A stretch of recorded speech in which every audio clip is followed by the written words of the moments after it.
नमस्कार दोस्तों, उत्तर प्रदेश के मुख्यमंत्री योगी आदित्यनाथ ने राज्य में 25 से 27 मार्च तक 3 दिवसीय विकास उत्सव आयोजित करने की घोषणा की है। इस उत्सव का आयोजन हर जिले के मुख्यालय पर किया जाएगा, जहां डबल इंजन सरकार द्वारा अब तक किए गए विकास कार्यों को प्रदर्शित किया जाएगा। मुख्यमंत्री ने बताया कि आयोजन किसानों, युवाओं, महिलाओं, कारीगरों और उद्यमियों के उत्थान पर केंद्रित रहेगा। इसमें कृषि सुधारों, रोजगार के अवसरों, महिला सशक्तिकरण, कारीगरों और शिल्पकारों के समर्थन तथा बुनियादी ढांचे के विकास से जुड़ी योजनाओं को प्रमुखता से पेश किया जाएगा। इस दौरान विभिन्न सरकारी योजनाओं के लाभार्थियों को सम्मानित भी किया जाएगा, ताकि समाज में जागरूकता बढ़ाई जा सके और अधिक से अधिक लोग इनका लाभ उठा सकें।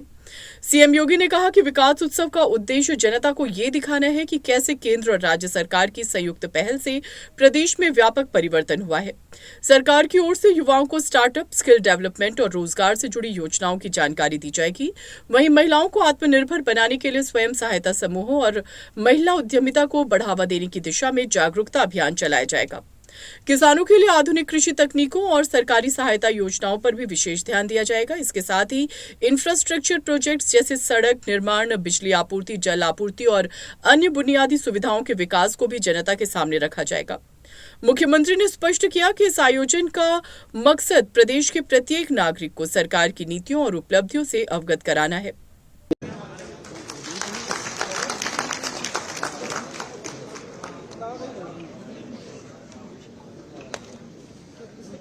मित्रों,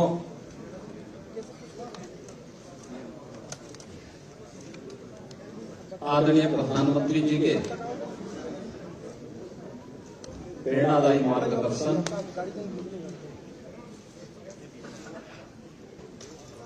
और उनके विजनरी नेतृत्व में सेवा, सुरक्षा और सुशासन के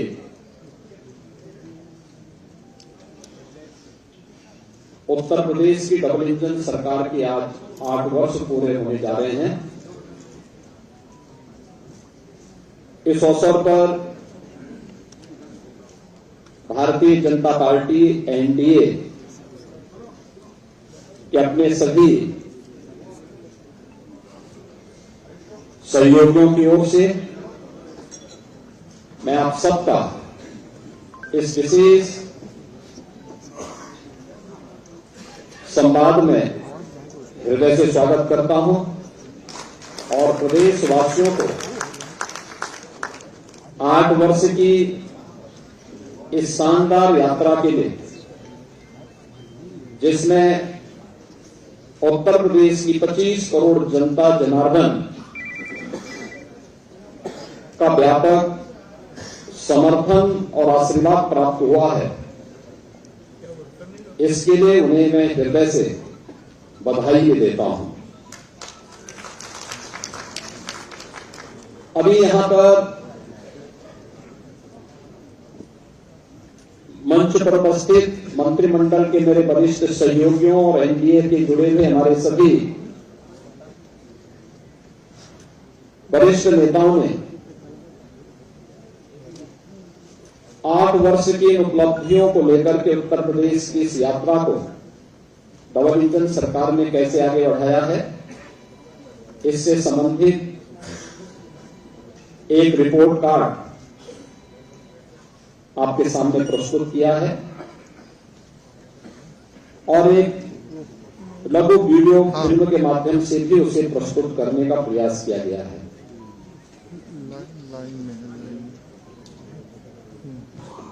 25, 26 और 27 मार्च को प्रत्येक जिला मुख्यालय पर डबल इंजन की सरकार की, केंद्र की सरकार और राज्य की सरकार के द्वारा समग्र विकास के जिन क्षेत्रों में कार्य किया गया है, वो अन्नदाता किसान के उत्थान के लिए हो, युवाओं के रोजगार के लिए हो,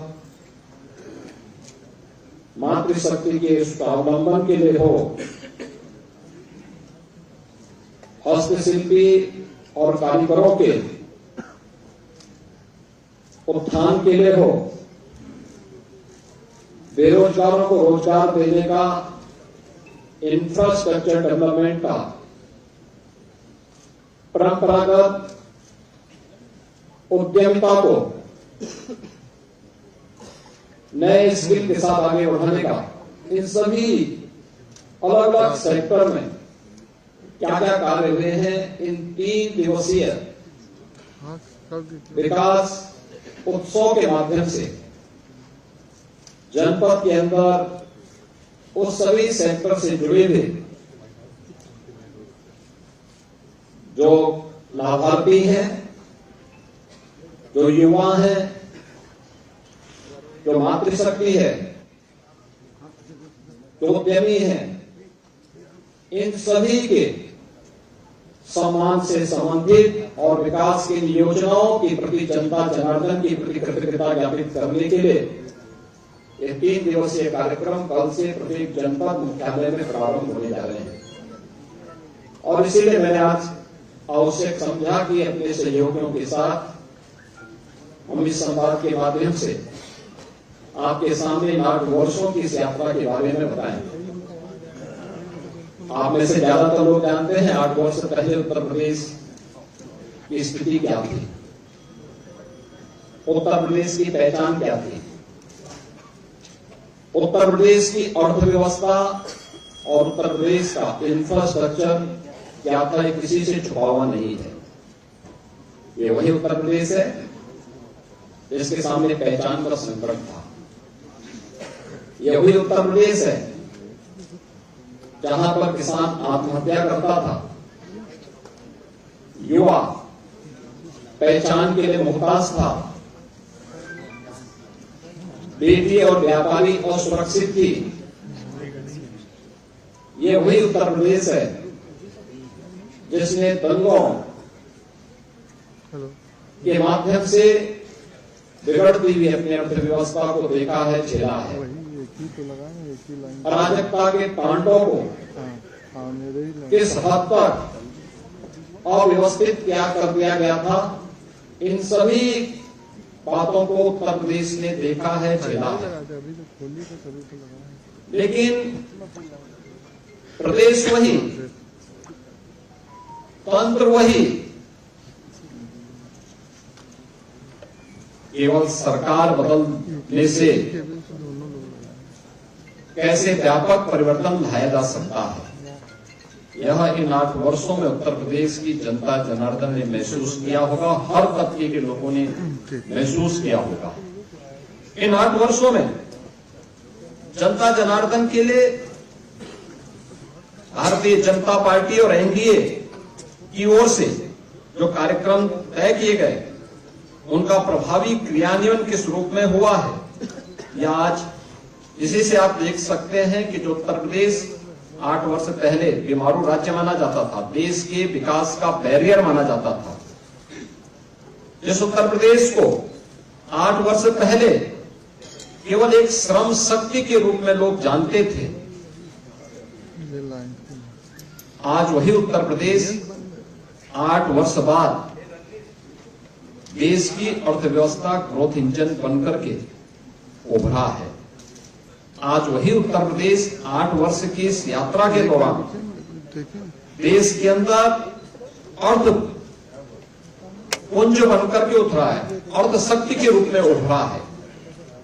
आज यही उत्तर प्रदेश प्रत्येक सेक्टर में जो देश के विकास का एक बैरियर माना जाता है, वही उत्तर प्रदेश देश के विकास का ब्रेक थ्रू बन करके उसको एक नई दिशा देने के लिए हर एक सेक्टर में आगे बढ़ता हुआ दिखाई दे रहा है।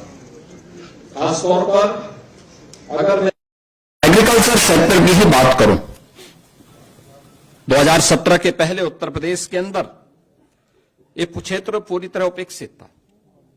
हम लोगों ने हमेशा इस बात को माना है कि विकास की जो ये अवधारणा है, हमें पहले अपने उन सेक्टर को चिन्हित करना पड़ेगा जिसमें हमारे लिए सबसे आसान और सबसे महत्वपूर्ण संभावना है।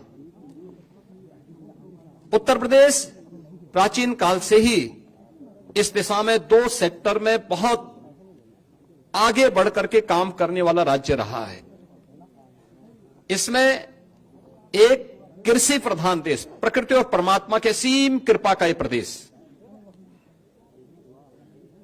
अत्यंत उर्वरा भूमि, पर्याप्त मात्रा में जल संसाधन, हमारे पास एक बड़ी आबादी यहां निवास करती है। इन सबको उचित और व्यवस्थित नियोजित करके हम देश के लिए खाद्यान्न उत्पादन का एक बास्केट बनकर के उभर सकते थे। तकनीक का उपयोग करके किसानों की आमदनी को कई गुना आगे बढ़ा सकते थे। लेकिन 17 के पहले उत्तर प्रदेश का किसान आत्महत्या कर रहा था। 17 के पहले उत्तर प्रदेश के अंदर कृषि सेक्टर में एक वीरानी छाई हुई थी। लेकिन इन 2017 के बाद ये डबल इंजन की सरकार ने जो व्यापक परिवर्तन किए हैं वह हम सबके सामने है। आपने देखा होगा जो कृषि की दर थी उत्तर प्रदेश में वह 2016-17 तक केवल 5% के आसपास थी। आज बढ़कर के 13.5% से अधिक हुई है और उत्तर प्रदेश की जीडीपी में इसके कारण 28% की बढ़ोतरी आज देखने को मिल रही है। और इसकी शुरुआत हमारी कैबिनेट ने, पहले ही कैबिनेट ने की थी। प्रदेश के अंदर 36,000 करोड़ रुपए की लागत से लघु और सीमांत किसानों की कर्ज माफी के कार्यक्रम को लेकर के आज उसी का परिणाम है कि जिस प्रदेश में 16-17 तक कुल यहां पे 557 लाख मीट्रिक टन खाद्यान्न का उत्पादन होता था, आज उसी प्रदेश में हम लोग गत वर्ष ही 668 लाख मीट्रिक टन से अधिक खाद्यान्न का उत्पादन किए हैं। यानी ये 20% खाद्यान्न के उत्पादन में बढ़ोतरी एक वर्ष में ही उत्तर प्रदेश के अंदर देखने को मिली है।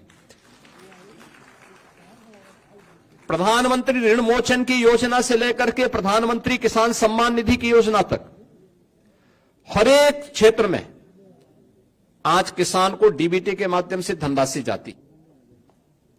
देश में आज के दिन पर प्रधानमंत्री किसान सम्मान निधि में 2,61,000 से अधिक किसानों को 80,000 करोड़ रुपए से अधिक की धनराशि डीबीटी के माध्यम से उनके खातों में गई है। प्रदेश के अंदर सिंचाई की क्षमता में व्यापक बढ़ोतरी हुई है। ये वही प्रदेश है वर्षों से जहां पर सिंचाई की परियोजनाएं लंबित पड़ी हुई थी। अर्जुन सहायक हो, बाणसागर हो, सरयू नहर राष्ट्रीय परियोजना हो, 40 वर्षों से योजनाएं लंबित पड़ी हुई थी। इस दौरान इन 8 वर्ष के अंदर प्रदेश सरकार ने, डबल इंजन की सरकार ने प्रधानमंत्री कृषि सिंचाई योजना का सहयोग लेकर के इन सभी परियोजनाओं को पूर्ण किया। लगभग 23 लाख हेक्टेयर के अतिरिक्त सिंचाई की सुविधा उत्तर प्रदेश के अन्नदाता किसानों को दी। प्रदेश के अंदर कृषि विज्ञान केंद्र स्थापित कराए। प्रदेश के अंदर कृषि विश्वविद्यालयों का उन्नयन किया। एक नए कृषि विश्वविद्यालय की स्थापना के लिए और 20 नए कृषि विज्ञान केंद्रों को कुछ सेंटर ऑफ एक्सीलेंस स्थापित करने की दिशा में कार्य प्रारंभ किए। टेक्नोलॉजी मिली, अच्छे बीज मिले। परिणाम क्या हुआ? धान में, गेहूं में, दलहन में, तिलहन में, श्रीअन्न में, हर एक सेक्टर में उत्तर प्रदेश एक नई स्पीड के साथ आगे बढ़ता हुआ दिखाई दिया।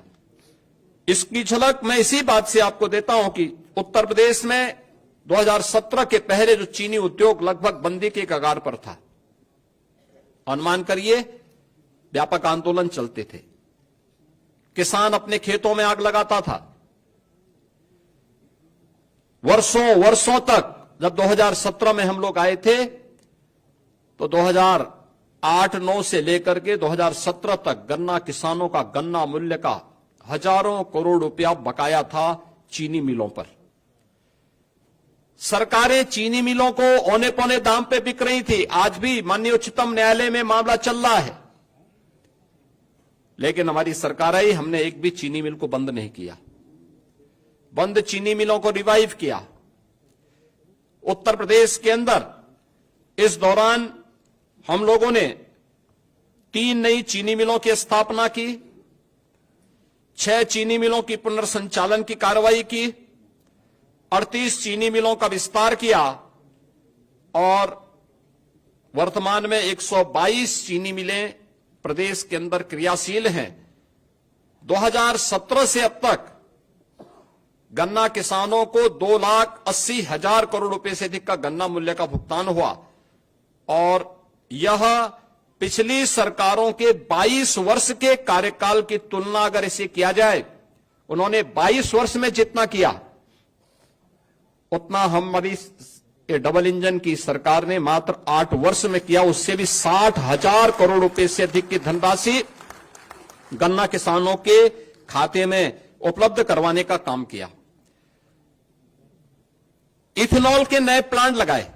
2017 तक केवल 42 करोड़ लीटर इथेनॉल का उत्पादन उत्तर प्रदेश में होता था।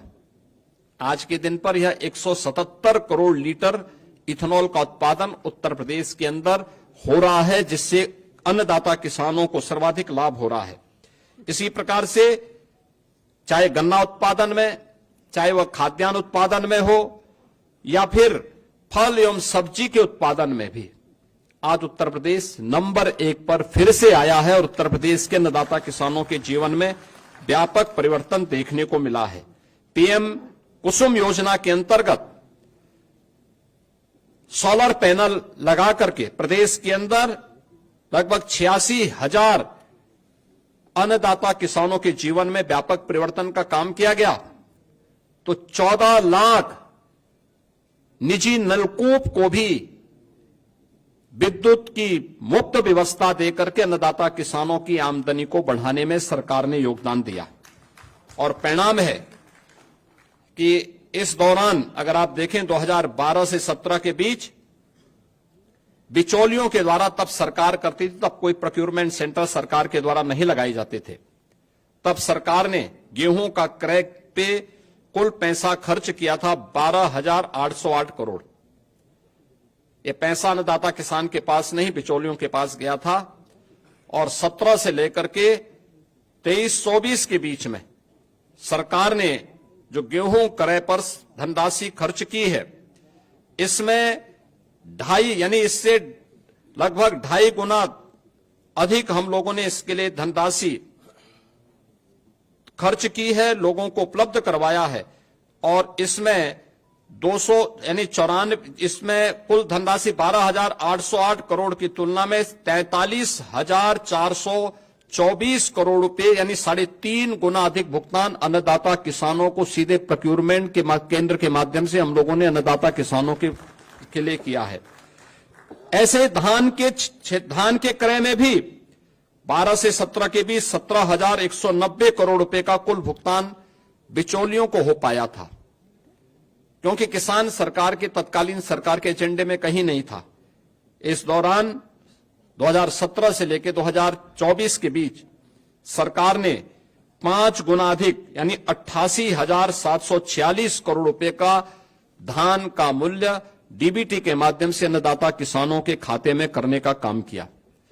प्रदेश के अंदर 32 लाख हेक्टेयर से अधिक भूमि को बाढ़ से बचाव करने में सरकार ने सफलता प्राप्त की है और मुख्यमंत्री कृषक दुर्घटना बीमा के अंतर्गत हर अन्नदाता किसान को, उनके परिवार के सदस्यों को, बटाईदार को भी हम लोगों ने 5 लाख रुपए की सुरक्षा बीमा का कवर किया कि अगर कभी बाढ़ से, आकाशीय बिजली से या किसी अन्य दुर्घटना से, एक्सीडेंट से या वन्य जीव संघर्ष में उनकी दुखद मौत होती है तो सरकार इसके लिए उन्हें 5 लाख रुपए की एक सुरक्षा बीमा का कवर भी देगी। और आज हम लोग लगातार इस योजना के माध्यम से प्रदेश के सभी किसानों को आच्छादित किए हुए हैं। तो इस दौरान प्रदेश के अंदर निराश्रित गोवंश की समस्या का समाधान करने में भी ये डबल इंजन की सरकार को सफलता प्राप्त हुई, जिसमें 7,700 से अधिक गौआश्रय स्थल के माध्यम से 12,50,000 से अधिक गोवंश का संरक्षण सरकार अपने स्तर पर कर रही है और सहभागिता योजना के माध्यम से 1,05,000 पशुपालकों को 1,63,000 से अधिक गोवंश उनकी सुपुर्दगी में दिया गया है, जिसमें प्रति गोवंश प्रति माह अन्नदाता किसान को सरकार 1,500 रुपए का भुगतान करती है एक गोवंश के लिए। और इसी प्रकार से कुपोषित परिवारों को भी 10,000 गोवंश देने का काम सरकार ने इस दौरान किया है। उन्हें भी राशि हम उपलब्ध करवाते हैं। मित्रों, 2017 के पहले प्रदेश की कानून व्यवस्था की स्थिति आप सबके सामने है। हर व्यक्ति जानता है, हर दूसरे तीसरे दिन एक दंगा होता था, न बेटी सुरक्षित थी, न व्यापारी सुरक्षित था। प्रदेश के बारे में लोगों की परसेप्शन का अंदाजा इसी से लगाया जा सकता था कि हमारा युवा अपनी पहचान के लिए मोहताज होता था। आज कानून व्यवस्था में उत्तर प्रदेश ने एक लंबी छलांग लगाई है और महाकुंभ प्रयागराज इसका उदाहरण है। 45 दिनों के इस महाआयोजन में कोई छेड़छाड़ की घटना नहीं, कोई लूटपाट की घटना नहीं, कोई अपहरण की घटना नहीं, कोई भी ऐसी घटना नहीं जिससे आने वाले श्रद्धालुओं को किसी भी प्रकार का कोई असंतोष का भाव पैदा करने का अवसर प्राप्त हुआ हो। प्रदेश वही है, लेकिन इसके लिए जो ये व्यापक परिवर्तन हुआ है, इस व्यापक परिवर्तन का कारण है कि इन 8 वर्षों में सरकार ने व्यवस्थित तरीके से उत्तर प्रदेश पुलिस के बल को एक सिस्टम के साथ जोड़ा है। आप अनुमान करिए, अब तक उत्तर प्रदेश पुलिस बल में पिछले 8 वर्ष में, जब 2017 में हम लोग आए थे, 1.5 लाख पुलिस कार्मिकों के पद खाली थे। सरकार की नियत पर जनता जनार्दन को भी और माननीय न्यायालय को भी संदेह था, क्योंकि भर्ती की प्रक्रिया पारदर्शी नहीं हो सकती थी, नहीं करते थे। लेकिन पहली बार हुआ जब पारदर्शी भर्ती की प्रक्रिया के माध्यम से सरकार ने 1,56,000 से अधिक पुलिस कार्मिकों की भर्ती, जो आज सेवा दे रहे हैं, उन्हें उत्तर प्रदेश पुलिस बल का हिस्सा बनाया है। और अभी हाल ही में 60,200 से अधिक पुलिस कार्मिकों की नई भर्ती भी संपन्न की है, जिन्हें कुछ ही दिनों के अंदर ट्रेनिंग की प्रक्रिया के साथ जुड़ने का अवसर प्राप्त होगा। यानी आप अनुमान कर सकते हैं कि 2,16,000 से अधिक केवल पुलिस कार्मिक अकेले उत्तर प्रदेश पुलिस बल में भर्ती हुए हैं। और ये भर्ती की प्रक्रिया के साथ साथ उत्तर प्रदेश में जब 17 में हम लोग आए थे, 10 जनपद ऐसे थे जहां कोई पुलिस लाइन नहीं थी। पुलिस के बैरक की स्थिति आप देख सकते थे, सब टूटे फूटे थे, कोई व्यवस्था उनके लिए नहीं थी। ट्रेनिंग मात्र 6,000 पुलिस कार्मिकों की ट्रेनिंग की क्षमता थी। आज उनके इंफ्रास्ट्रक्चर को बढ़ाया गया। सभी 10 जनपद जहां पे कोई पुलिस लाइन नहीं थी, या तो पुलिस लाइन का निर्माण पूरा किया गया, बल्कि पुलिस कुछ जगह निर्माण का कार्य पूरा किया या निर्माणाधीन है। हर जनपद में, हर थाने में पुलिस की अवस्थापना सुविधाओं के लिए बैरक का निर्माण किया गया। पुलिस की ट्रेनिंग क्षमता को कई गुना बढ़ाया गया। जिस प्रदेश में मात्र 6,000 पुलिस कार्मिकों की ट्रेनिंग हो सकती थी, पहली बार होगा और उत्तर प्रदेश देश का पहला राज्य होगा जो 60,244 पुलिस कार्मिकों की एक साथ ट्रेनिंग कराने जा रहा है। एक साथ ट्रेनिंग कराने जा रहा है, और ये प्रदेश के अंदर ही ट्रेनिंग होने जा रही है। ऐसा भी नहीं कि हम कहीं दूसरे राज्यों में या कहीं अन्य जगह भेज रहे हों। ये अपने आप में उत्तर प्रदेश सरकार के द्वारा उठाए गए उन कदमों का परिणाम है जो पिछले कुछ समय के अंदर हम लोगों को देखने को मिला है। और परिणाम आपके सामने है। एनसीआरबी की जो रिपोर्ट है, कितना परिवर्तन आया है, यह आप सबके सामने है। पिछली सरकारों ने दंगाइयों के काल के रूप में जाने जाने वाली पीएसी की 54 कंपनियों को समाप्त कर दिया था। यानी उन्होंने एक व्यवस्था, एक साजिश की थी कि जब यहां पे पीएसी ही नहीं रहेगी तो फिर इसके बाद दंगाइयों को खुली छूट मिल जाएगी। हमारी सरकार आई, हमने इन सभी कंपनियों को फिर से बहाल किया, बल्कि महिला बटालियन की 3 महिला नई बटालियन भी गठित की।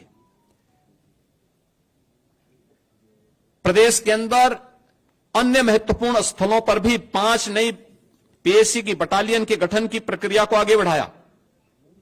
एयरपोर्ट, मेट्रो की सुरक्षा के लिए, अन्य महत्वपूर्ण संस्थानों की सुरक्षा के लिए स्पेशल सिक्योरिटी फोर्स का भी गठन किया और उसकी 6 वाहिनियां गठित की। प्रदेश के अंदर सभी जनपदों में साइबर थानों की स्थापना की गई। हर थाने में एक साइबर सेल हेल्प डेस्क की व्यवस्था की गई और आज प्रदेश के अंदर जो हमारी PRB 112 है, इसके रिस्पांस टाइम को 2017 के पहले इसका रिस्पांस टाइम 25 मिनट 42 सेकंड होता था, आज यह 7 मिनट 24 सेकंड का मात्र रह गया है। यानी आम जनता को कितनी जल्दी न्याय मिल सकता है, उस तक पुलिस का रिस्पांस कितनी फास्ट होगी, इसी से आप अंदाजा लगा सकते हैं। और प्रदेश के अंदर गृह विभाग, नगर विकास विभाग और जन सामान्य की मदद से 11 लाख से अधिक सीसीटीवी कैमरे भी लगाए गए। 11 लाख टीवी, यानी जो माननीय उच्चतम न्यायालय ने निर्भया कांड के बाद देश के अंदर एक व्यवस्था दी थी कि सेफ सिटी की परिकल्पना कैसे साकार होगी, सीसीटीवी कैमरे के माध्यम से उसे आच्छादित करने में उत्तर प्रदेश देश का पहला राज्य है जिसने अपने सभी 17 म्युनिसिपल कॉरपोरेशन के साथ साथ गौतम बुद्ध नगर में सीसीटीवी की कार्रवाई को पूरी तरह आच्छादित करने का काम किया है। ये सभी सीसीटीवी कैमरे आज वहां पर कार्य कर रहे हैं। किसी भी समाज में नारी की सुरक्षा, सम्मान और स्वावलंबन का कार्य संपूर्ण समाज के स्वावलंबन का आधार बनता है। आदरणीय प्रधानमंत्री जी ने इसके लिए नारी सशक्तिकरण के लिए नारी वंदन अधिनियम भी देश की संसद ने पारित किया है। उत्तर प्रदेश ने शुरू से इस पर ध्यान दिया है। अभी हम लोगों ने 60,200 पुलिस कार्मिकों की भर्ती संपन्न की है। आप अनुमान करिए 1947 से लेकर के 2017 तक उत्तर प्रदेश पुलिस बल में मात्र 10,000 महिला पुलिस कार्मिक थी और अकेले एक भर्ती में जो अभी होली के एक दिन पहले भर्ती संपन्न हुई है, इस भर्ती में 12,000 से अधिक महिला कार्मिक अकेले भर्ती हुई हैं। इससे पहले 1,26,000 की जो भर्ती संपन्न हुई, 1,56,000 की जो भर्तियां हम लोगों ने यहां पे संपन्न की थी, 25,000 से अधिक महिला कार्मिक उसके माध्यम से हम लोगों ने उत्तर प्रदेश पुलिस बल का हिस्सा बनाया है। और आज उसी का परिणाम है कि उत्तर प्रदेश में जो महिला वर्कफोर्स है 2017-18 के पहले जो 13-14% के आसपास थी, आज वो बढ़कर के 35% से अधिक हुई है। प्रदेश के अंदर मातृवंदना योजना में, केंद्र सरकार की प्रधानमंत्री मातृवंदना योजना में 60 लाख माताएं इससे लाभान्वित हो रही हैं। तो बेटी के जन्म लेने से लेकर के स्नातक तक की पढ़ाई के लिए दी जाने वाली 25,000 रुपए की सहायता में उत्तर प्रदेश की 22,11,000 बेटियां इस योजना का लाभ प्राप्त कर रही हैं। प्रदेश के अंदर वीसी सखी सभी 57,000 ग्राम पंचायतों में बैंकिंग की सुविधा में अपना योगदान दे रही हैं। तो महिला स्वयंसेवी समूह में लगभग 1 करोड़ बहनें योगदान देकर के आर्थिक स्वावलंबन की दिशा में अपना योगदान दे रही हैं।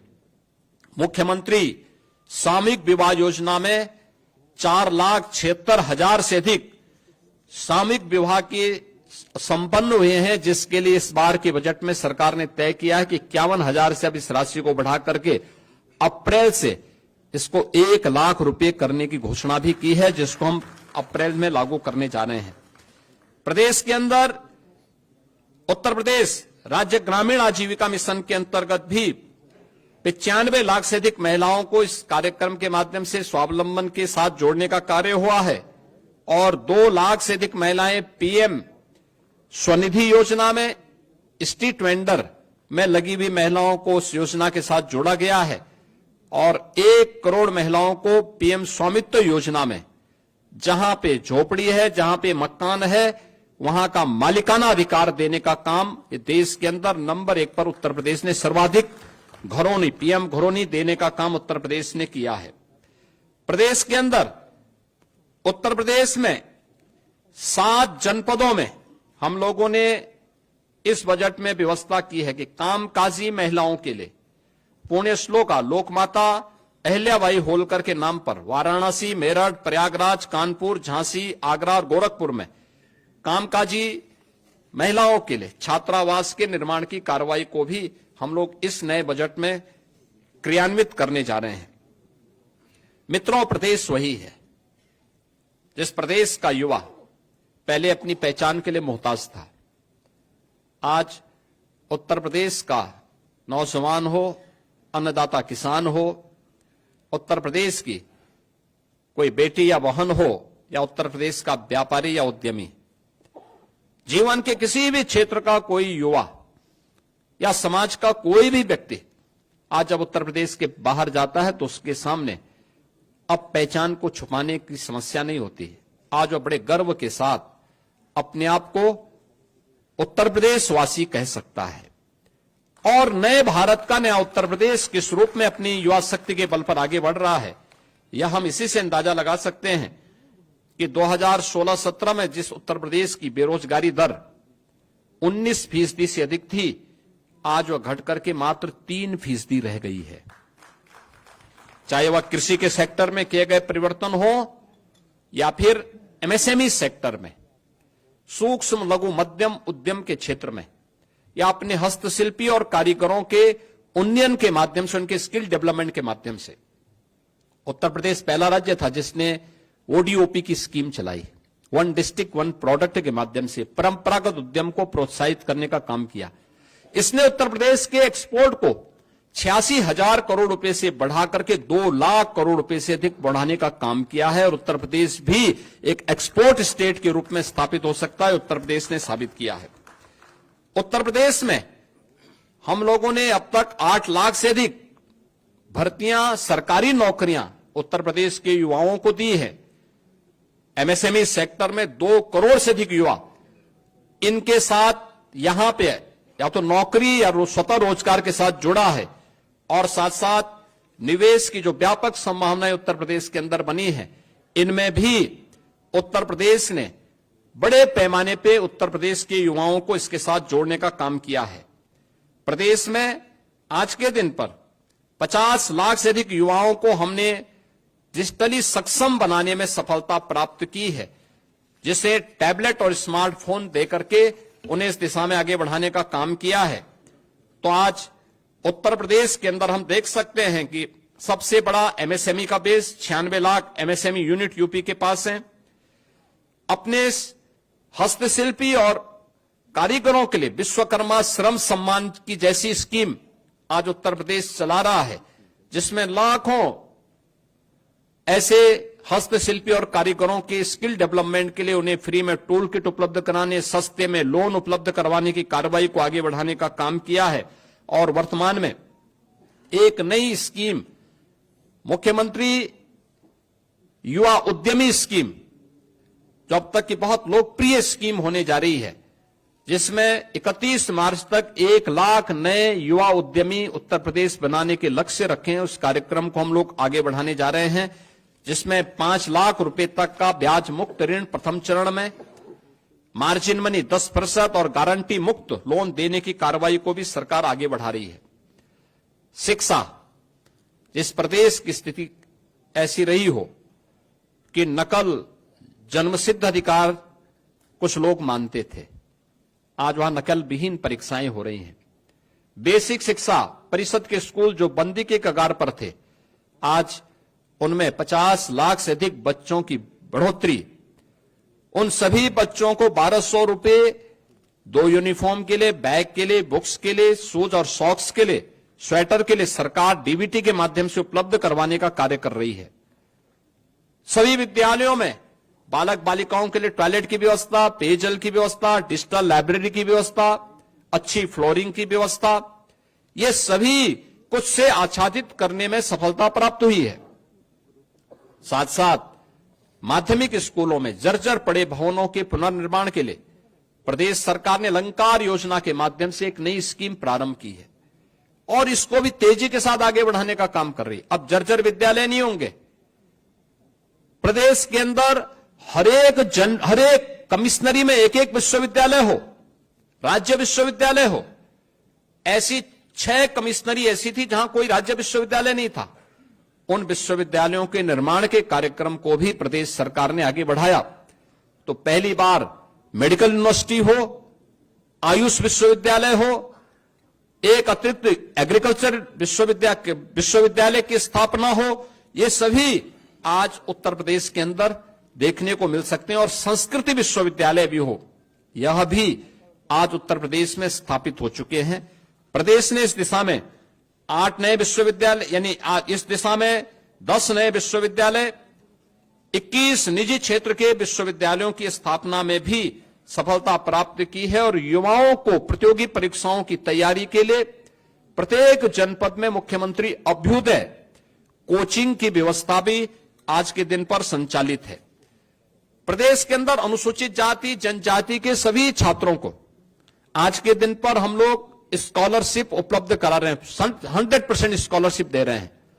और ओबीसी के भी छात्रों को 2017 तक मात्र 1200 करोड़ रुपए की स्कॉलरशिप मिल पाती थी, आज वो बढ़कर के 2500 करोड़ रुपए सरकार ने किया है, जिससे हर उस बच्चे को जो उसकी पात्रता की श्रेणी में आता उसको स्कॉलरशिप से जोड़ा जा सके। आज उसमें भी सरकार को सफलता प्राप्त हुई है। उत्तर प्रदेश ने गरीब कल्याण के क्षेत्र में ये डबल इंजन की सरकार ने एक लंबी छलांग लगाई है। पिछले 8 वर्ष में 6 करोड़ से अधिक गरीबों को गरीबी रेखा से ऊपर उठाने में मदद मिली है। 15 करोड़ उत्तर प्रदेश के वासी आज भी प्रतिमाह पिछले 5 वर्ष से फ्री में राशन की सुविधा का लाभ प्राप्त कर रहे हैं। 1 करोड़ 86 लाख उज्ज्वला योजना के कनेक्शन उपलब्ध हुए हैं। होली और दीपावली में एक रसोई गैस के सिलेंडर उन्हें फ्री में उपलब्ध करवाए जा रहे हैं। प्रधानमंत्री किसान सम्मान निधि में 2 करोड़ 62 लाख किसानों को इस योजना से जोड़ा गया है, जिन्हें प्रतिवर्ष 6000 रुपए उनको डीबीटी के माध्यम से केंद्र सरकार उपलब्ध करवा रही है। और 9 करोड़ से अधिक लोगों को उत्तर प्रदेश में गोल्डन कार्ड उपलब्ध करवा करके प्रधानमंत्री जन आरोग्य योजना आयुष्मान भारत के अंतर्गत उन्हें आच्छादित करने वाला ये सभी जो आंकड़े हैं, ये दिखाता है कि ये सबसे अधिक देश के अंदर इन सभी क्षेत्रों में उत्तर प्रदेश काफी आगे है। और इसमें सबसे लंबी छलांग लगाने वाला है। 56 लाख गरीबों को एक एक आवास उपलब्ध कराने में ये सभी स्कीम है, जिसमें उत्तर प्रदेश नंबर 1 पर देश में है। और मित्रों, 2017 के पहले निराश्रित महिला पेंशन, वृद्धावस्था पेंशन, दिव्यांगजन पेंशन 55 लाख महिलाओं को, वृद्धजनों को या दिव्यांगजनों को मिलती थी। आज ये संख्या बढ़कर के 1 करोड़ 6 लाख महिलाओं को, वृद्धजनों को और दिव्यांगजनों को उत्तर प्रदेश दे रही है। 2017 के पहले पेंशन की राशि हुआ करती थी मात्र 300। आज इसको हम 1000 रुपए महीने उन लोगों को डीबीटी के माध्यम से दे रहे हैं। इसके अलावा डीबीटी में लाभार्थियों तक सीधा पैसा पहुंचाने में भी देश में उत्तर प्रदेश नंबर 1 पर है। यानी अकेले 24-25 में 9 करोड़ 8 लाख से अधिक लोगों तक 1,10,000 करोड़ रुपए से अधिक का भुगतान डीबीटी के माध्यम से हुआ है। इसके माध्यम से प्रदेश सरकार को 10,000 करोड़ रुपए की बचत हुई है। और अभी वर्तमान में सरकार इस नए वित्तीय वर्ष में और सबसे बड़ी आबादी का राज्य होने के बावजूद जीरो पॉवर्टी के लक्ष्य को प्राप्त करने के लिए कृत संकल्पित होकर के कार्य कर रही है। हम नए वित्तीय वर्ष अब 1 अप्रैल से प्रारंभ होगा तो इसमें उससे लॉन्च करने जा रहे हैं। इंफ्रास्ट्रक्चर के लिए प्रदेश के बारे में एक मान्यता थी, जहां से गड्ढे शुरू हो जाएं समझ लो उत्तर प्रदेश की सीमा आ गई। सड़क में गड्ढा है या गड्ढे में सड़क है ये पता नहीं लगता था। आज मित्रों, आप गूगल में सर्च करिए, आपको पता लगेगा एक्सप्रेसवे कौन है, तो नाम आएगा उत्तर प्रदेश। 6 एक्सप्रेसवे वर्तमान में उत्तर प्रदेश के अंदर संचालित है। 11 पे हम कार्य कर रहे हैं, या तो निर्माणाधीन है या प्रस्तावित हैं, जिन पे नए वित्तीय वर्ष में काम प्रारंभ होने जा रहा है। और गंगा एक्सप्रेसवे के बनते ही देश के अंदर एक्सप्रेसवे में उत्तर प्रदेश का 55% हिस्सेदारी अकेले उत्तर प्रदेश की होगी। सबसे बड़ा रेल नेटवर्क यूपी के पास, सबसे ज्यादा मेट्रो का संचालन उत्तर प्रदेश के अंदर हो रहा है। 2017 के पहले क्या था? लखनऊ में आधी अधूरी मेट्रो थी, 1.5 एक्सप्रेसवे थे। आज 6 एक्सप्रेसवे हैं, 11 पे हम काम करने जा रहे हैं। आज 6 सिटी, देश के अंदर सर्वाधिक 6 सिटी में मेट्रो का संचालन यूपी कर रहा है। देश की पहली रैपिड रेल यूपी के अंदर है, दिल्ली से मेरठ के बीच में। और देश का पहला वाटरवे हल्दिया वाराणसी के बीच में यह संचालित हो चुका है। यानी लैंडलॉक्ड स्टेट से उत्तर प्रदेश मुक्त हो चुका है और इनलैंड वाटरवे अथॉरिटी का गठन करके उत्तर प्रदेश वाटरवे की सुविधा को वाराणसी से प्रयागराज तक और बलिया से अयोध्या तक पहुंचाने के लिए पूरी प्रतिबद्धता के साथ आगे बढ़ रहा है, जिससे इन संभावनाओं के माध्यम से उत्तर प्रदेश के प्रोडक्ट को एक्सपोर्ट के माध्यम से दुनिया के बाजार तक पहुंचाया जा सके और यहां के अन्नदाता किसानों का, यहां के हस्तशिल्पी और कारीगरों का और यहां के उद्यमियों की इनकम को बढ़ाकर के प्रदेश की अर्थव्यवस्था को और सुदृढ़ किया जा सके, इस दिशा में सरकार कार्य कर रही है। आज इंटर स्टेट कनेक्टिविटी हमारी 4 लेन की हुई है। हर जनपद मुख्यालय 4 लेन के साथ जुड़ा है। प्रदेश सरकार ने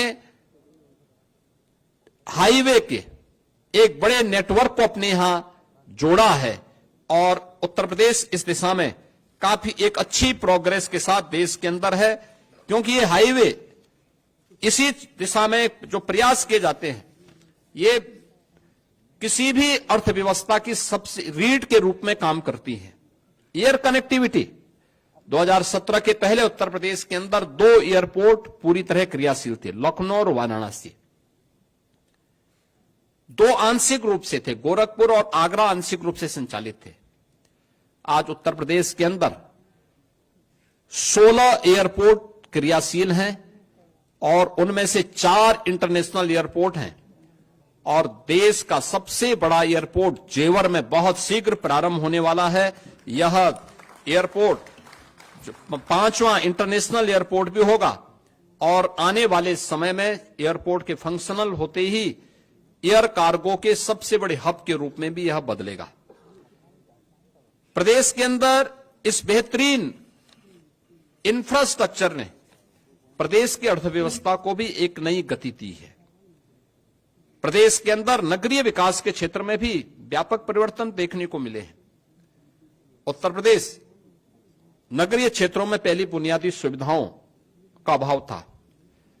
देश के अंदर 2016-17 के अंदर जब स्वच्छता सर्वेक्षण हुए थे तो देश के अंदर 100 में से 10 सबसे गंदे शहर यूपी के थे। जहां देखो गंदगी का अंबार था, न बिजली थी, न पानी थी, न कनेक्टिविटी थी, न सुरक्षा थी। आज उत्तर प्रदेश के अंदर केंद्र सरकार की मदद से आदरणीय प्रधानमंत्री जी ने 10 सिटी को स्मार्ट सिटी के रूप में और राज्य स्मार्ट सिटी मिशन के अंतर्गत 7 अन्य सिटी को स्मार्ट सिटी मिशन के अंतर्गत लेकर 17 म्युनिसिपल कॉरपोरेशन को हम लोगों ने स्मार्ट सिटी के रूप में विकसित किया है। और ये स्मार्ट ही नहीं, इन्हें सेफ सिटी भी बनाया है। आईटीएमएस भी यहां काम कर रहा है। सरकार ने इस बार के बजट में व्यवस्था दी है कि हर जिला मुख्यालय की नगर पालिका को या नगर निकाय को हम लोग स्मार्ट सिटी के रूप में विकसित करने का काम करेंगे। इस बार के बजट में हमने इसके लिए धनराशि भी उपलब्ध करवाई है। प्रदेश के अंदर आज एक नए विकास के कॉन्सेप्ट को एनसीआर नेशनल कैपिटल रीजन की तर्ज पर प्रदेश के अंदर अलग अलग क्षेत्रों में हम लोगों ने स्टेट डेवलपमेंट रीजन को डेवलप करने की एक दिशा में एक आगे बढ़ाने की कार्रवाई की है। जैसे लखनऊ में स्टेट कैपिटल रीजन, लखनऊ और उसके आसपास के क्षेत्र को लेकर, वाराणसी में वाराणसी और उसके आसपास के क्षेत्र को लेकर, कानपुर में कानपुर और उसके आसपास के क्षेत्र को लेकर के ये डेवलपमेंट रीजन बनाने, जिससे व्यवस्थित और नियोजित विकास को हम वहां पे आगे बढ़ा सके। उसके एक मास्टर प्लान के माध्यम से वहां के नागरिकों के जीवन में व्यापक आमूलचूल परिवर्तन करके उनकी आय को कई गुना बढ़ा सकें, इस दिशा में कार्य करना सरकार ने प्रारंभ किया है। और देश की पहली रोपवे सेवा वाराणसी में अगले कुछ महीनों के अंदर हम प्रारंभ करने जा रहे हैं। यह नगरीय परिवहन की एक बेहतरीन सुविधा होगी जो वाराणसी में प्रारंभ होने जा रही है।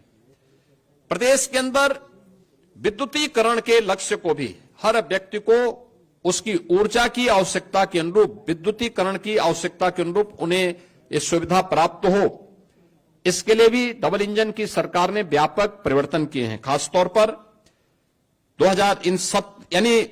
1947 से लेकर के 2017 तक 1,28,494 मजदूरों तक बिजली पहुंचाई गई थी और इस दौरान अकेले 8 वर्ष के अंदर यह संख्या बढ़कर के 1,28,000 से बढ़कर के 2,49,818 यानी 1,21,000 मात्र हम लोगों ने 8 वर्ष में उन मजदूरों तक विद्युतीकरण का कार्य पूरा किया है।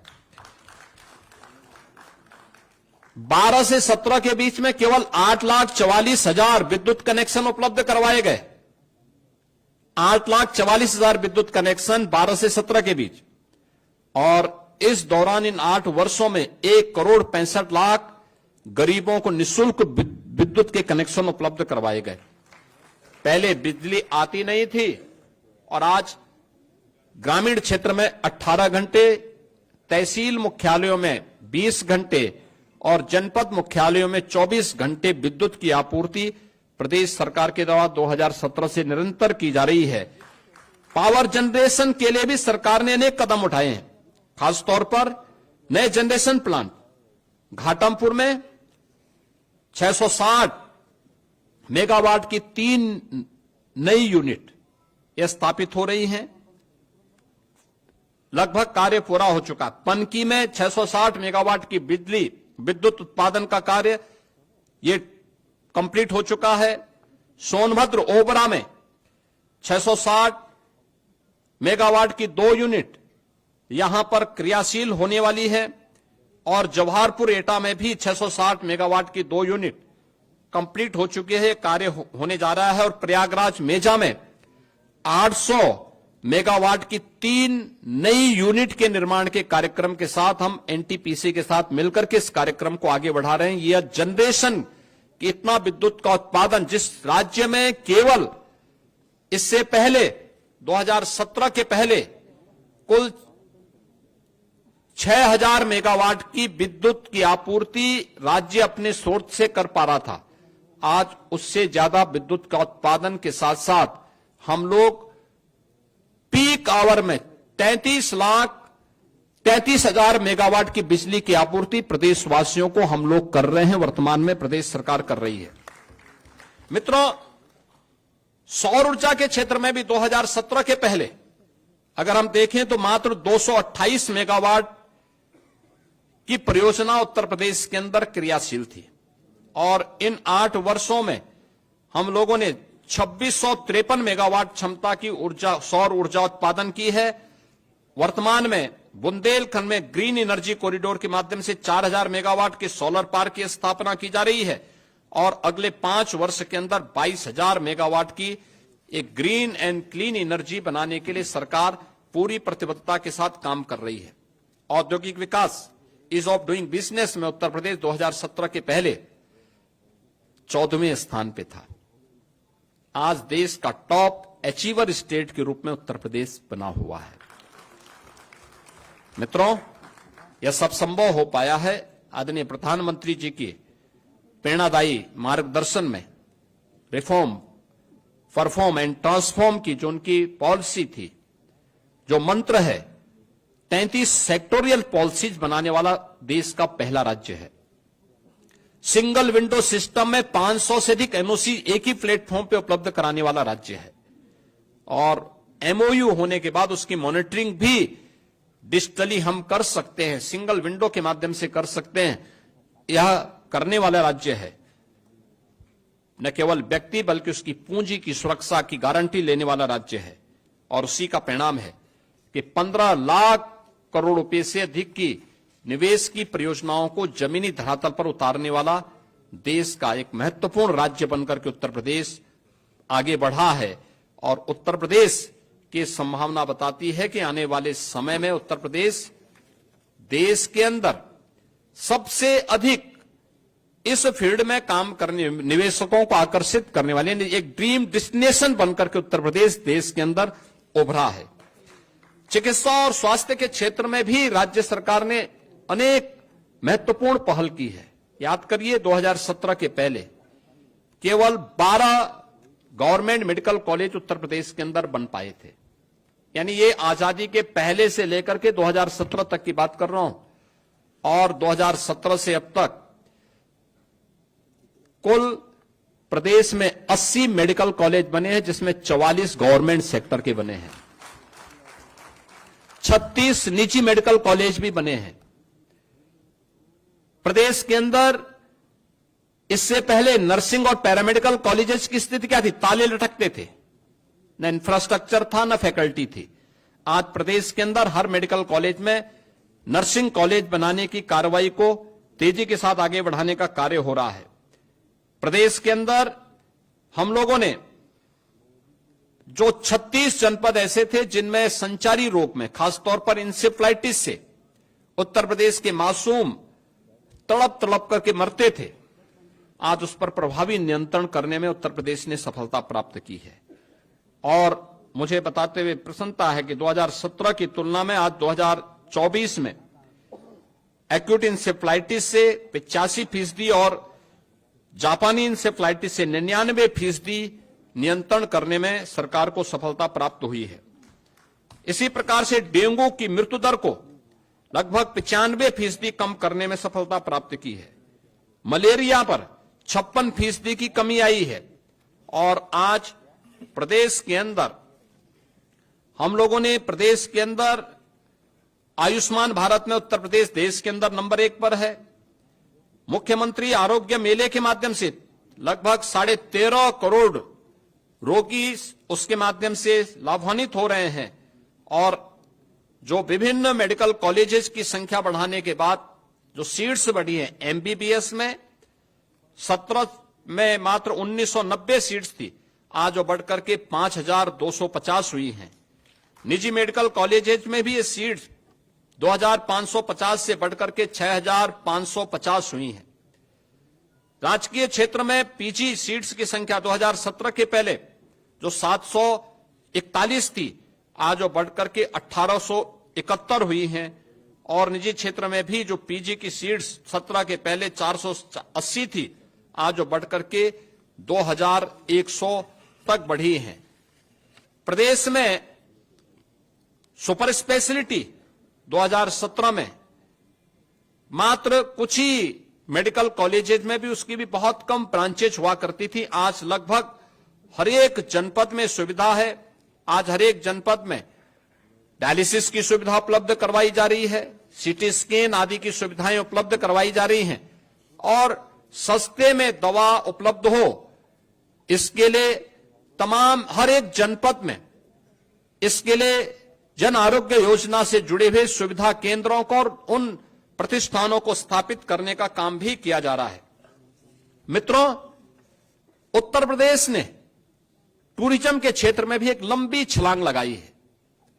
यानी इंफ्रास्ट्रक्चर के क्षेत्र में अन्नदाता किसानों के लिए, युवाओं के उत्थान के लिए, मातृशक्ति के सम्मान के लिए, निवेश के लिए उत्तर प्रदेश ने अपनी जो पहचान बनाई, सुरक्षा के क्षेत्र में जो अपनी पहचान बनाई, इसका असर प्रदेश के पर्यटन पर भी पड़ा है। आज के दिन पे पर्यटन केवल एक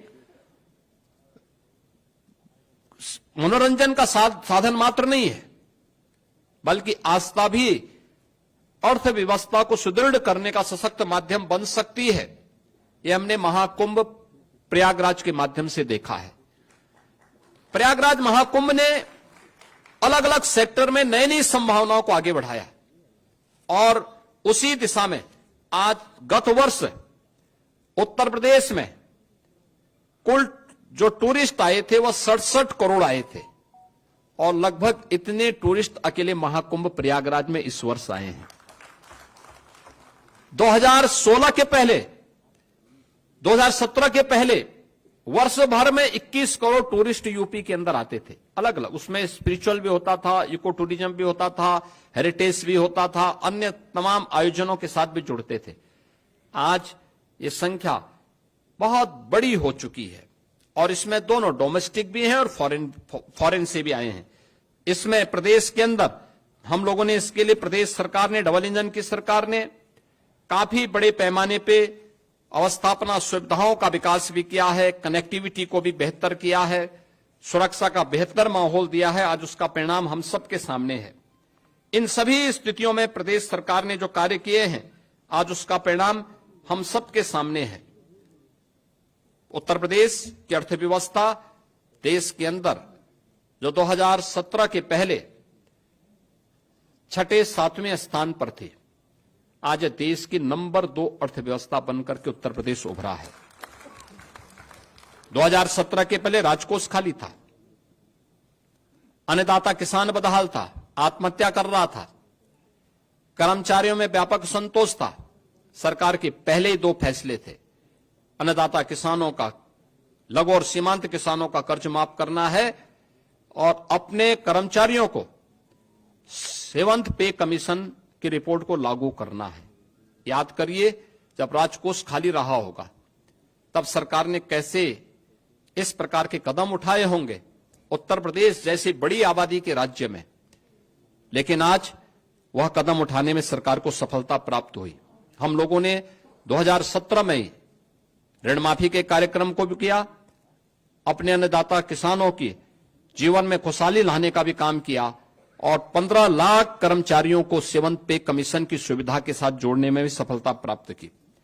आज प्रदेश में बिना कुछ बोझ डाले, जनता जनार्दन पर कोई अतिरिक्त कर लगाए बगैर, कोई अतिरिक्त टैक्स लगाए बगैर पिछले 8 वर्ष में हमने प्रदेश की अर्थव्यवस्था को मजबूती प्रदान की है।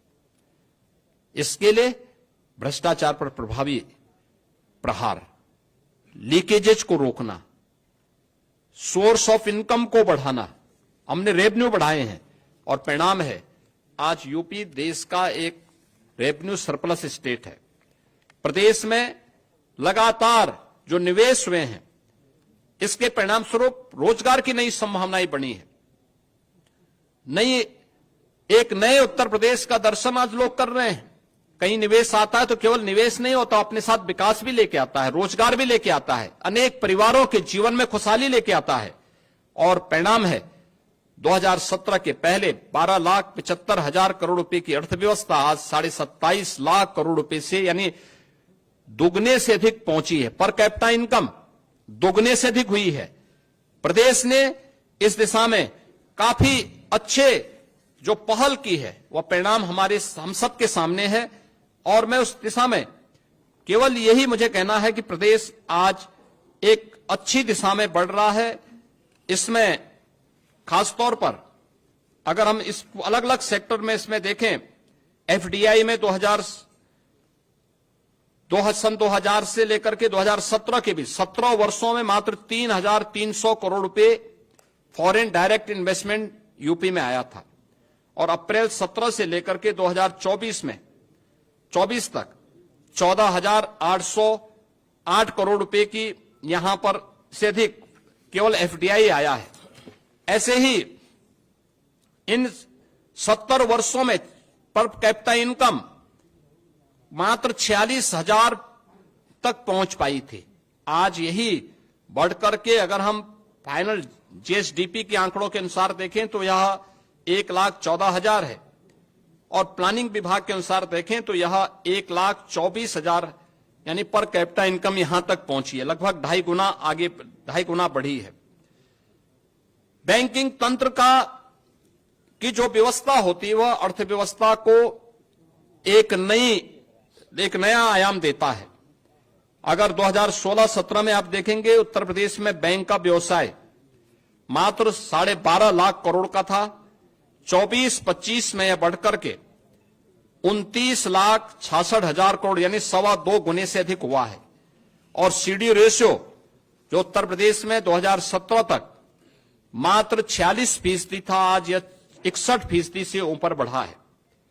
प्रदेश के अंदर इस दौरान प्रदेश सरकार ने अनेक कार्यक्रम किए और खासतौर पर आरबीआई की ओर रिपोर्ट अत्यंत महत्वपूर्ण होती है, जो इस बात को कहती है कि प्रोजेक्ट फाइनेंसिंग के लिए फंड आकर्षित करने में 16.2% हिस्सेदारी के साथ आज उत्तर प्रदेश देश के अंदर शीर्ष स्थान पर है। प्रदेश के अंदर अगर आप देखेंगे तो 132 कंपनियों ने केवल बॉम्बे स्टॉक एक्सचेंज में उत्तर प्रदेश की हैं जिन्होंने वहां पे अपना पंजीकरण कराया है, और जिनका मार्केट कैपिटल 3,61,162 करोड़ रुपए से अधिक का है।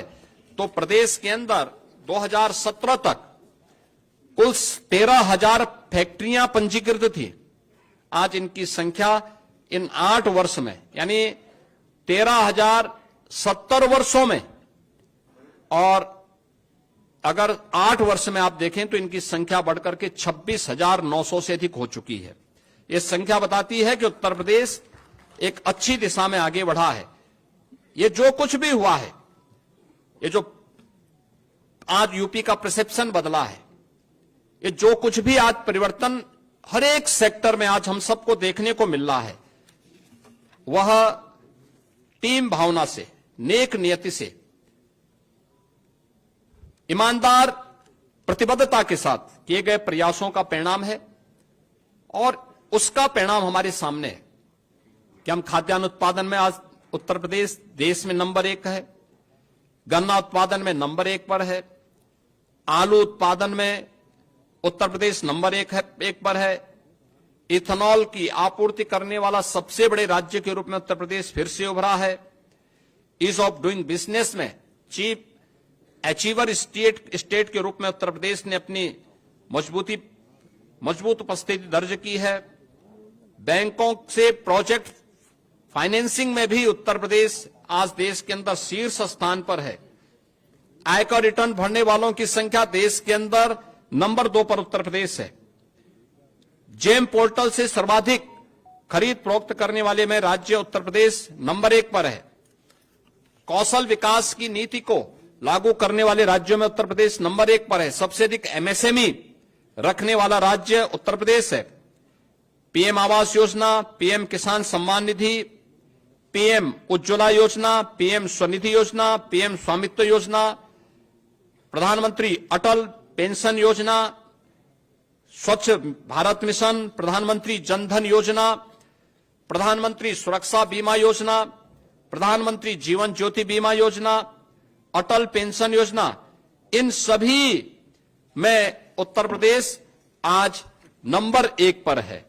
ये योजनाएं बताती हैं कि उत्तर प्रदेश के अंदर पिछले 8 वर्ष के अंदर जीवन के प्रत्येक क्षेत्र में डबल इंजन की सरकार ने आदरणीय प्रधानमंत्री जी के मार्गदर्शन में जो कदम बढ़ाए हैं वह एक सही दिशा में बढ़ाए गए कदम हैं, और यह बताता है कि उत्तर प्रदेश आज देश के अंदर हर एक सेक्टर में जो उसका ग्रोथ रेट है, एग्रीकल्चर में, एमएसएमई में, इंफ्रास्ट्रक्चर में और अर्थव्यवस्था के अलग अलग सेक्टर में भी, वह दिखाता है कि उत्तर प्रदेश बहुत शीघ्र, अगर आदरणीय प्रधानमंत्री जी ने देश को $5 ट्रिलियन की इकोनॉमी बनाने के एक बड़े लक्ष्य को देशवासियों के सामने रखा है और उसके परिणाम हमारे सामने भी हैं। 2014 में जिस देश की अर्थव्यवस्था 10वें 11वें स्थान पर थी, आज वह देश दुनिया का 5वीं बड़ी अर्थव्यवस्था है। 2027 में तीसरी बड़ी अर्थव्यवस्था बनेगा। उत्तर प्रदेश आज नंबर 2 की देश की अर्थव्यवस्था है। $1 ट्रिलियन की इकोनॉमी प्राप्त करने के लिए जो प्रयास डबल इंजन की सरकार ने प्रारंभ किए हैं और ग्रोथ रेट को अपना बढ़ाया है, प्रत्येक सेक्टर में व्यापक परिवर्तन देखने को मिला है। आने वाले समय में उत्तर प्रदेश देश की शीर्ष अर्थव्यवस्था बनेगा, इसमें कोई संदेह नहीं होगा। और इस दिशा में कार्य करने के लिए पूरी टीम पूरी तत्परता के साथ कार्य कर रही है। मैं इन 8 वर्षों में उत्तर प्रदेश को अपना मार्गदर्शन प्रदान करने और यशस्वी नेतृत्व से समय समय पर उपकृत करने के लिए आदरणीय प्रधानमंत्री जी का, राष्ट्रीय अध्यक्ष श्री जगत प्रकाश नड्डा जी का, केंद्रीय रक्षा मंत्री माननीय श्री राजनाथ सिंह जी का, केंद्रीय गृह मंत्री श्री अमित शाह जी का, केंद्रीय मंत्रिमंडल के सभी माननीय मंत्रियों का, देश के अंदर विकास के लिए काम करने वाली उन सभी संस्थाओं का जो अपने विजनरी नेतृत्व में, प्रधानमंत्री जी के विजनरी नेतृत्व में कार्य करते हुए देश को आगे बढ़ाने में अपनी मदद कर रहे हैं, उन सभी संस्थाओं का, उत्तर प्रदेश के अपने संगठन के पदाधिकारियों का, प्रदेश मंत्रिमंडल के अपने वरिष्ठ सहयोगियों का, सभी अपने सहयोगी दलों का, एनडीए के अपने सभी घटक दलों का, इन सभी का भी मैं हृदय से इस अवसर पर अभिनंदन करता हूं, इन्हें धन्यवाद देता हूं कि इन्होंने पिछले 8 वर्ष के अंदर प्रदेश के अंदर जो स्केल था उसको स्किल और स्पीड के साथ जोड़ने में जो एक टीम भावना का परिचय दिया है, आज उसी का परिणाम हमारे सामने एक नए भारत के नए उत्तर प्रदेश के रूप में देखने को मिल रहा है। और हम विश्वास के साथ कह सकते हैं कि यही स्पीड उत्तर प्रदेश को देश की नंबर 1 की अर्थव्यवस्था बनाने में मददगार साबित कर होगी।